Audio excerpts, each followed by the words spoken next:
Chapter 5. Approaching God with Care. As you enter the house of God, keep your ears open and your mouth shut. It is evil to make mindless offerings to God. Don't make rash promises, and don't be hasty in bringing matters before God. After all, God is in heaven, and you are here on earth. So let your words be few. Too much activity gives you restless dreams. Too many words make you a fool. When you make a promise to God, don't delay in following through, for God takes no pleasure in fools. Keep all the promises you make to Him. It is better to say nothing than to make a promise and not keep it. Don't let your mouth make you sin, and don't defend yourself by telling the temple messenger that the promise you made was a mistake. That would make God angry, and He might wipe out everything you have achieved. Talk is cheap, like daydreams and other useless activities. Fear God instead. The futility of wealth. Don't be surprised if you see a poor person being oppressed by the powerful, and if justice is being miscarried throughout the land. For every official is under orders from higher up, and matters of justice get lost in red tape and bureaucracy. Even the king milks the land for his own profit. Those who love money will never have enough. How meaningless to think that wealth brings true happiness. The more you have, the more people come to help you spend it. So what good is wealth except perhaps to watch it slip through your fingers? People who work hard sleep well, whether they eat little or much. But the rich seldom get a good night's sleep. There is another serious problem I have seen under the sun. Hoarding riches harms the saver. Money is put into risky investments that turn sour, and everything is lost. In the end, there is nothing left to pass on to one's children. We all come to the end of our lives as naked and empty-handed as on the day we were born. We can't take our riches with us. And this, too, is a very serious problem. People leave this world no better off than when they came. All their hard work is for nothing, like working for the wind. Throughout their lives, they live under a cloud, frustrated, discouraged, and angry. Even so, I have noticed one thing, at least, that is good. It is good for people to eat, drink, and enjoy their work under the sun during the short life God has given them, and to accept their lot in life. And it is a good thing to receive wealth from God and the good health to enjoy it. To enjoy your work and accept your lot in life, this is indeed a gift from God. God keeps such people so busy enjoying life that they take no time to brood over the past.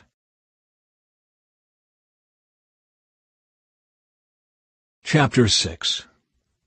There is another serious tragedy I have seen under the sun, and it weighs heavily on humanity.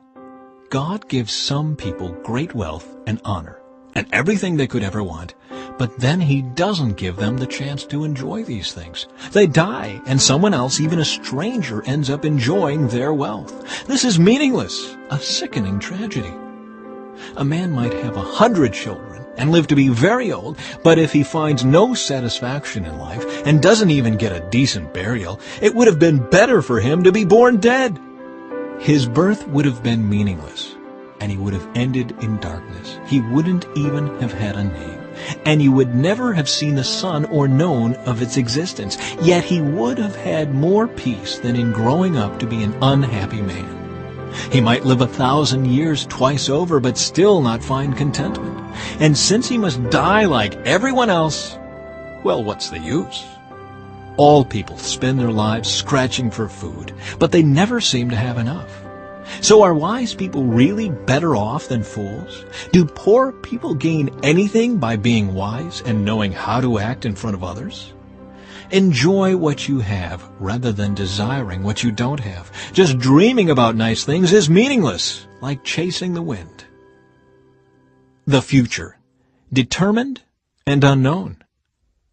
Everything has already been decided. It was known long ago what each person would be. So there's no use arguing with God about your destiny. The more words you speak, the less they mean. So what good are they? In the few days of our meaningless lives, who knows how our days can best be spent? Our lives are like a shadow.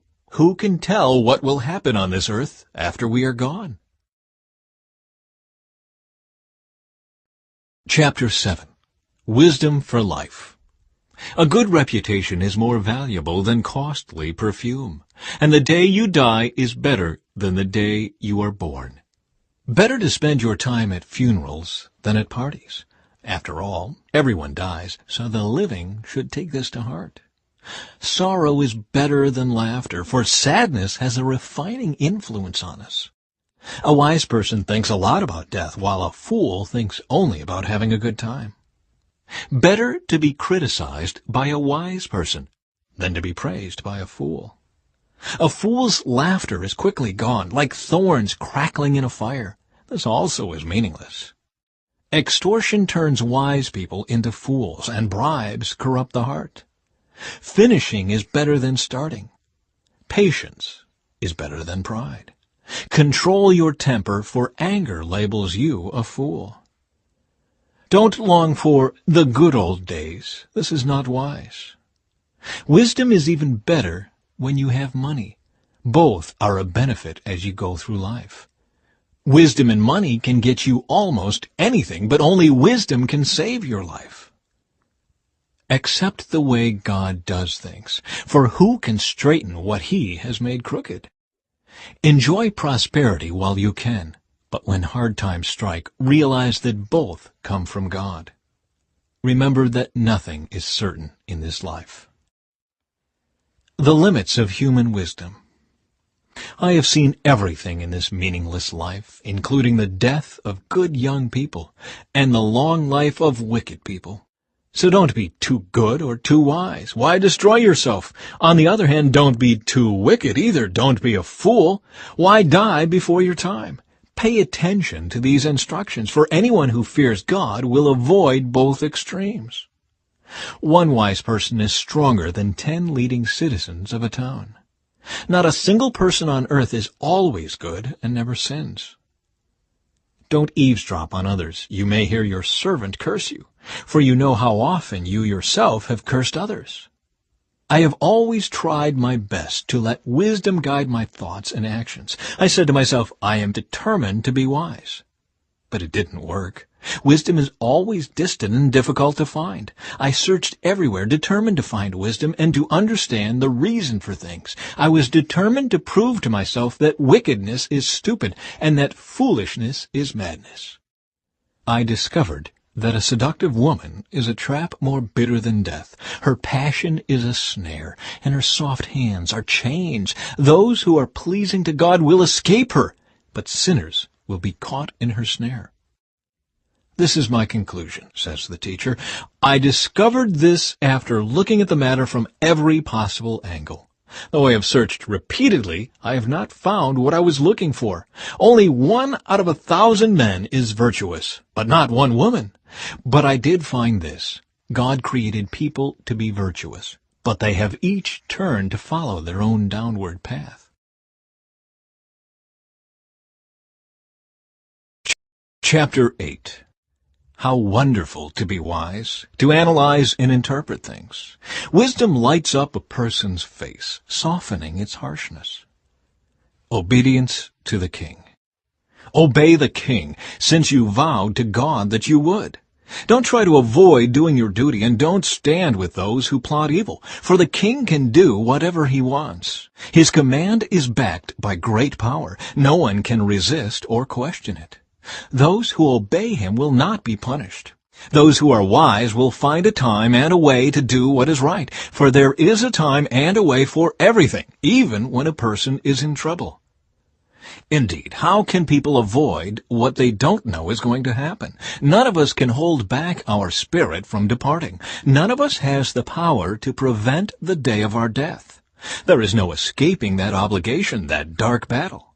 And in the face of death, wickedness will certainly not rescue the wicked. The wicked and the righteous. I have thought deeply about all that goes on here under the sun, where people have the power to hurt each other. I have seen wicked people buried with honor, yet they were the very ones who frequented the temple and are now praised in the same city where they committed their crimes. This, too, is meaningless. When a crime is not punished quickly, people feel it is safe to do wrong.